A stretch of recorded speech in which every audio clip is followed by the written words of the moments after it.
Good day mga kamots! Welcome back to our YouTube channel. Muli na naman nga pong sumiklab ang gera sa Middle East. Kaya naman nagpasisiriti na naman ito pataas ang presyo ng gasolina dito sa bansa natin. At kung kayo ay bibili at maghahanap ng isang electric scooter, so marahil magustuhan nyo itong ibablog natin ngayon dito sa CF Moto Multistrada. So ito po yung pinakabagong labas ni Ziho, isang electric scooter company. Partnership po ni CF Moto. Ito po yung pinakabagong Ziho AE4 SE. So napakaganda. Sa kulay pa lang mga kamos, talagang mapapalingon ka na dito sa electric scooter na ito. Ngayong araw na ito ay alamin natin yung kung ano tinataglay nitong specs at features. Kaya naman kung naghahanap ka ng isang electric scooter, ngayong tataas na namang muli ang presyo ng gasolina. So marahil isa to sa mga magustuhan at magpipilian ninyo mula po kay Ziho. So, huwag na natin patagalin pa yan. Simulan na natin.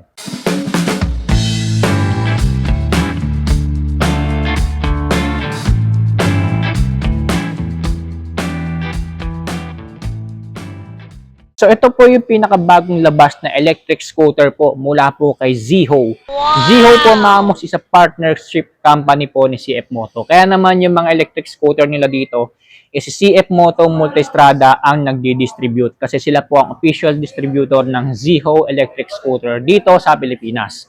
So, this one mamos is a AE4 SE. Bagong labas po, coming from Ziho. So, kulay pa lang po niya mamos talaga namang pansinin na. Kahit lalong-lalo na sa gabi, talaga mapapansin ka dito sa electric scooter nito kasi dahil sa kulay niya, vibrant orange, no? Naka-gloss pa yung pagkaka-paint finish niya, kaya naman talagang pansinin. And then, there's a touch of black din sa ibang parts ng scooter na ito. So, electric scooter po ito, mga kamots. Kaya naman kung naghahanap ka, nagsawa ka na sa motor, gusto mo na mag-switch to electric scooter na lang, mas eco-friendly, and then mas tipid, kasi hindi ka nagagastos ng gasolina, so marahil magustuhan mo itong electric scooter na ito mula po kay Ziho.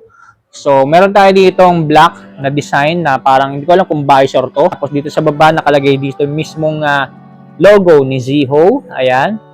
And tapos, meron pa din tayo ditong gloss black na pairings. Ayan. Parang tinerno rito. And then, dito naman dito sa part na to. So, ito po yung pinaka, I think daytime running light to. Ayan. Tapos, kasi ito yung pinaka headlight niya, no, sa baba. Ayan, pero parang nakaganon siya. Kaya naman kitang-kita yung sa daan. Tapos sa turn signals niya rito, ayan, so naka-integrated na rin, magkabilaan.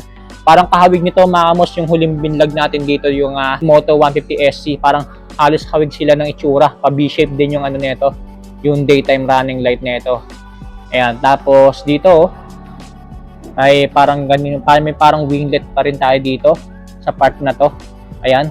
Additional pairings dito sa magkabilang gilid. Tapos, sa front fender naman niya, pang electric scooter din talaga yung design. Ayan, no. Ganda. Hindi siya ganun katulis. Ayan. Tapos, naka-gloss black na plastic type. And then, meron tayo ditong reflector sa magkabilang gilid po. And then, by the way, mamos, naka-telescopic port na rin po ito sa unahan. Ayan. Tapos, sa mags naman niya, naka-matte black paint finish na powder coated. Maliit lang yung mags niya, pero naka-disc brake na po ito mga sa harapan. Nandito yung pangalan mismo ng electric scooter, AE4 SE, tapos meron siyang stripe dito. And then dito, additional na fairings, side fairings dito na gloss black. Tapos, ayan. So, as you can see mga kamos, meron po itong napakalawak, very spacious na footboard. Ayan, kita nyo naman. Kaya naman kahit pa paano kung sakasakali, marami tayong mailalagay na gamit dito sa gitna niya. Tapos extendable pa yung paa natin hanggang dun. Kaya naman talagang very spacious itong center footboard niya dito. By the way mga kamos, dito sa footboard niya ito, sa ilalim niya, dito na rin nakalagay yung baterya niya. Ayon po kay CF Moto mga kamos, meron kayong dalawang pwedeng pagpilian na baterya dito sa Ziho AE4 SE. Lithium battery or graphene lead acid battery. So, dalawa po yung pwede nyo pagpilian na ilagay dito sa electric scooter nyo ito ni Ziho. Ayan. Tapos, dito naman, ayan, so nakalagay dito mismo yung pangalan ng company, Ziho, and then light amplified. Ayan, parang moto nila rito. Ayan. So, passenger foot peg, meron din po siya dito na naka-alloy. Ayan, malapad din. Tapos sa center stand. Sa center stand niya, ganda oh. Meron siyang gulong. Ayan oh. Para ako sakaling mag-i-slide lang tong gulong na to. Hindi siya tatama rito or rubber. Ayan. Tapos sa swing arm naman niya, mga kamos, ito. Meron siyang cover dito. Tapos nakalagay din dyan is Ziho. By the way, mga kamos, naka-electronic PCS na po pala ito. So very high-tech na rin talaga yung ano niya. Electric scooter siya pero napaka-high-tech ng braking features niya rito kasi meron rin po siyang ABS, mga kamos, and then electric PCS. Ayan. Tapos naka-disc brake pa to sa likuran. So, and then naka-dual shock absorber na rin po ito sa likuran. Pagkabilaan po yan. Ito naman, mga kamos, yung itsura ng taillight niya. Napakakangas ng taillight niya rito. Very futuristic kasi meron tayo dito dalawang solid red sa magkabilaan. Meron siyang built-in plate light pa rin dito. Sa turn signals niya, mga kamos, ito, nakahiwalay nga lang dito. Iwasan nyo na lang na masagi para hindi siya mabalik. Okay, so proceed na kagad tayo sa sukat ng gulong. Ito pinakabagong Ziho AE4SE. Sa harapan po ito gumagamit ng 80 by 90 by 12 inches na mugs. And then naka-tubeless stud na rin po ito. Ayon po kay CF Moto.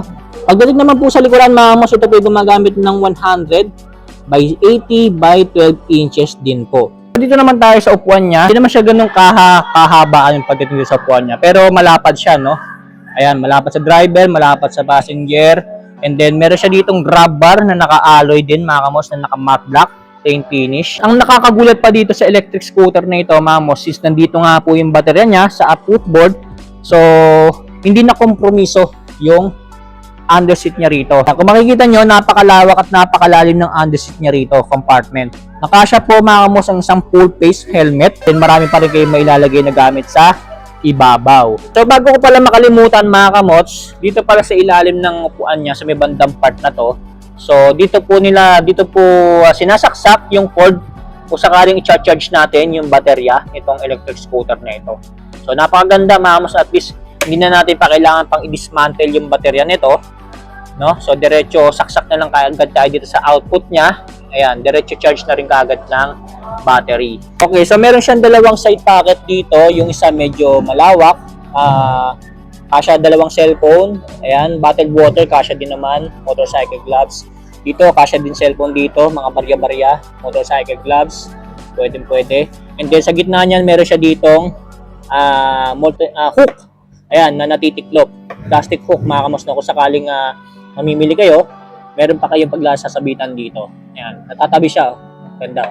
So, ayon po kay CF Moto, meron kayong hanggang 5 ways o 5 paraan para mapa-start itong electric scooter na ito. Napaka-high-tech. So, una, mga kamos, yung via keyless. Ayan, kung makikita nyo kasi yung bulb niya, parang naka-keyless na rin po. Ayan. So, via keyless. Ayan. And then, pangalawa, kung gusto niyo naman siyang susian, meron siya ditong suksukan ng susi sa gitna. Ayan. Kasi meron siyang susi dito. Ayan. So, yan yung pangalawa. Pangatlo, mga kamots, security passcode. Ayan. So, kagaya dun sa binlog natin na CF Moto Aura 150 dito rin sa CF Moto Multistrada, yung scooter kasi na yun, mga kamots, pwede nyo ring i-open via passcode. Password. Ayan. Ganon din dito sa Ziho AE4SE. Pwede nyo rin siyang buksan via passcode, mga kamos, or passcode, password, ayan. So, numerical code, ayan, pwede, or word code, ayan. So, ganun po siya ka-high-tech. And then, lastly, mga kamos, via NFC. Sabihin ng NFC, mga kamos, meron po tayo ditong maliit na card lang dito na merong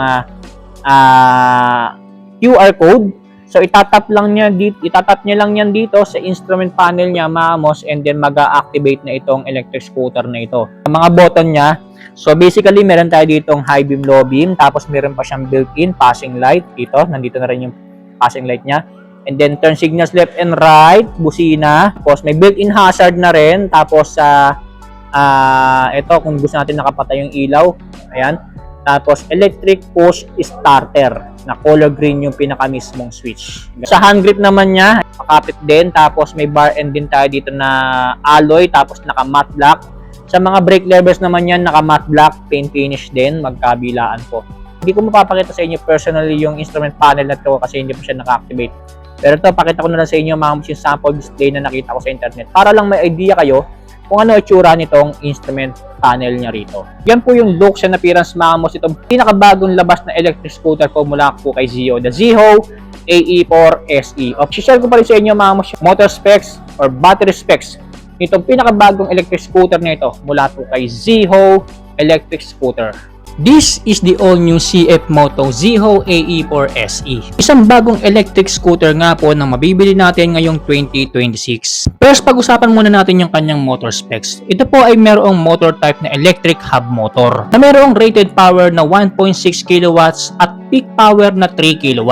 Na ayon po kay CF Moto ay kaya raw pong tumakbo hanggang sa full speed na 65 km per hour. At ang acceleration rate naman po nito from 0 to 50 km per hour kaya po nitong abutin sa 10.5 seconds. Dako naman tayo sa kanyang battery specs. Ang kanyang battery type po ay 72 volts lead acid. But as I mentioned earlier, pwede kayong gumamit ng dalawang type ng battery dito. Either graphene lead acid type or lithium type battery. Para naman po sa max range ng battery po niya o yung kaya po niyang lakbayin sa loob ng isang full charge ay mula 63 km hanggang 74 km range. Para sa akin nga po ay hindi na rin ganun kasama. Kung gagamitin ko lang naman ito as daily service or kung meron man akong gustong puntahang lugar from one city to another. Ang mahalaga naman dito ay kaya ka nitong i-attend from point A to point B. At pagdating naman po sa charging time ng kanyang battery, kaya po nitong punuin ng isang full charge sa loob ng 4 to 5 hours. Well, it's not bad at all dahil yun naman talaga yung pinaka-standard charging time when it comes to mga battery ng mga electric scooter. Pag-usapan naman natin yung kanyang mga parts, dito na muna tayo sa suspension. Sa harapan po, equip po ito ng telescopic fork. Habang sa likuran naman po, ito po ay naka-twin shock absorber na po. At nakakabilib din nga po ang braking system nitong Ziho AE4 SE dahil pares na pong equip ito ng hydraulic disc harap at likuran. Kaya naman kung braking power lang din ang hanap mo sa isang electric scooter, pasok na pasok itong e-scooter na ito mula po kay CF Moto. At talaga naman kagulat-gulat nga rin po yung mga features na tinataglay itong e-scooter na ito dahil meron na po itong ABS at electronic traction control system.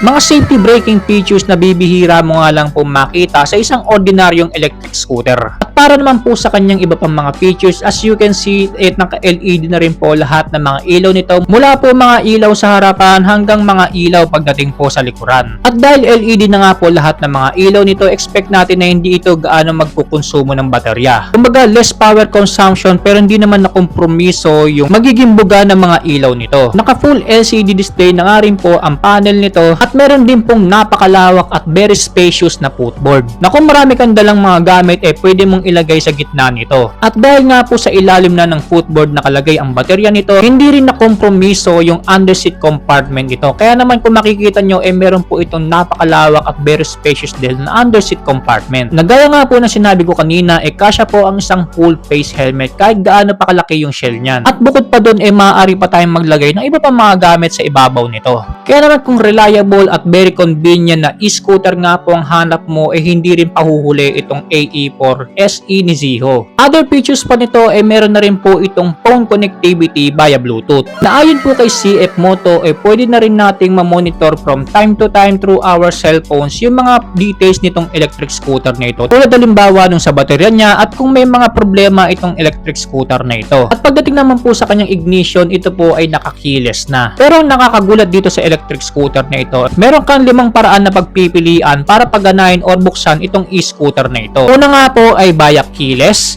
pangalawa yung disuse, pangatlo security passcode, pang-apat security password, at yung pang-5 way nga po para mapagana mo tong electric scooter na ito ay via NFC tapping. Yung maliit na card na pinakita ko sa inyo kanina na mayroong pong barcode itatap mo lang dito sa electric scooter na ito at maaari mo nang mapaandar ito. Sa madaling salita hindi po basta-basta mananakaw itong electric scooter na ito. Lalong-lalo na kung gagamitin mo yung numerical passcode or password na ikaw lang mismo na may-ari nito ang nakakaalam at wala nang iba. And last na features nga po na meron itong e-scooter na ito meron na rin po itong built-in charging port na naka-USB ready na pwede na rin tayong mag-charge ng mga cellphone natin dito. And dako na tayo sa kanyang dimensions, meron po itong overall length na 1,910mm, overall width na 743mm at overall height na 1,154mm.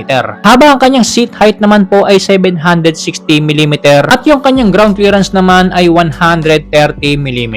At medyo magaan-gaan nga lang din po itong e-scooter na ito mula po kay Ziho na meron lang pong 96 kilograms. At yan po yung motor specs, battery specs at ilang mga features nitong pinakabagong CF Moto Ziho AE4 SE. Kaya naman alamin na natin ng cash price at installment price nito dito sa CF Moto Multistrada as of August 2026. Alright, so proceed tayo sa cash price at installment price po nitong pinakabagong Ziho AE4 SE. Magkano po ba ito dito sa CF Moto Multistrada as of August 2026? So para po sa cash price niya, mga amos, ito po yung nagkakalaga ng 79,900 pesos. So unit price pa lang po yan, mga amos. And then nakakagulat dito, ngayon ko lang nalaman dito sa CF Moto Multistrada na nire-rehistro pala to. Kaya naman kung sakaling kukuha kayo nito, mga amos, meron kayong additional na idadagdag dito na 5,500 pesos para sa LTO registration at insurance na rin. Pagdating naman sa installment price, unfortunately, ngayon ko lang din nalaman, mga amos, na dito sa CF Moto Multistrada, hindi pala sila dito nag-o-offer ng installment basis sa mga electric scooter po nila. Sa lahat ng mga Ziho units nila dito. Mga motor lang po dito ni CF Moto, mga amos, yung merong installment basis o installment price. Sa madaling salita, makukuha nyo lang itong mga electric scooter nito mula kay Ziho via cash basis. Ayan, so yan po yung cash price, mga amos, itong pinakabagong CF Moto Ziho AE4 SE. Ayan, so sa mga naghahanap ng electric scooter, kakaibang itsura, high-tech na electric scooter, ayan, so ito, marami ito sa mga gustuhan niyo. Itong bagong Ziho AE4 SE. So bago ko tapusin itong vlog na ito, gusto ko ulit po magpasalamat kay Sir Emma na nag-assist sa atin dito sa CF Moto Multistrada. And then kay Sir Dennis na General Manager nila dito. Maraming salamat po. Abangan niyo pa yung mga susunod na motorcycle vlogs natin, mga mods. Stay safe, ride safe always.